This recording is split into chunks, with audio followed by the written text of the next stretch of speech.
বাণিজ্যিক রান্নার গ্যাসের পর এবার আশঙ্কা মতোই দেশে দাম বাড়ল পেট্রোল এবং ডিজেলের। বৃহস্পতিবার মধ্যরাত থেকে দেশে পেট্রোল এবং ডিজেলের মূল্য বৃদ্ধি কার্যকর হয়েছে। পেট্রোলের দাম বেড়েছে লিটার প্রতি ৩ টাকা এবং ডিজেলের দাম বেড়েছে ৩ টাকা ১১ পয়সা। শুক্রবার সকাল থেকে দেশের সমস্ত পেট্রোল পাম্পে স্থানীয় কর সহ বর্ধিত মূল্য কার্যকর রয়েছে। মধ্যপ্রাচ্যে চলমান সংঘাতের জেরে আন্তর্জাতিক বাজারে দাম বেড়েছে অপরিশোধিত তেলের।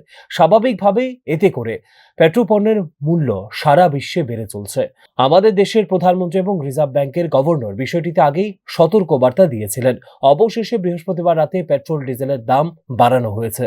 খুব শীঘ্রই দেশে বাড়ি ঘরে রান্নার ডোমেস্টিক গ্যাস সিলিন্ডার এবং পাইপলাইন গ্যাসের দামও বাড়বে বলে সূত্রের দাবি। অন্যদিকে রাজ্যে ১৫ দিনের পর্যাপ্ত পেট্রোল ডিজেল মজুত রয়েছে বলে আশ্বাস দিয়েছেন খাদ্যমন্ত্রী। কিন্তু তারপরও শুক্রবার সকাল থেকেই রাজ্যের পাম্পগুলিতে যানবাহন চালকদের লাইন অব্যাহত রয়েছে। Bureau report, news now.